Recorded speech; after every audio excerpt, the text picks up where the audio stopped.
Hello everyone, welcome back to our new video in champs here. আজকে আমরা চলে এসেছি একটা নতুন ভিডিও নিয়ে।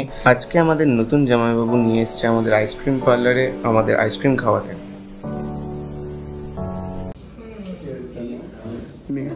আইসক্রিম চুজ করছে, বল বল। বহুত কষ্ট করে তুই বল কি চুজ করার চেষ্টা করছিস? আইসক্রিম ফ্লেভারস কোনটা পছন্দ হচ্ছে? বেলজিয়াম চকলেট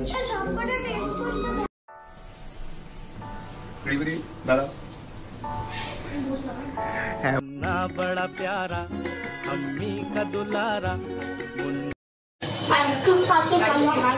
क्यों चल रहा है? दूर से जाकर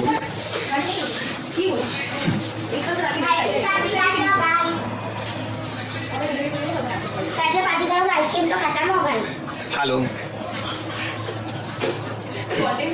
ना बड़ा प्यारा अम्मी का दुलारा, कोई कहे चांद कोई आंख का तारा। তো দেখতেই পাচ্ছ আমাদের বাড়ির জন্য আইসক্রিম নেওয়া হয়ে গেল। তো আজকের ব্লগটা এখানে শেষ হলো। টাটা।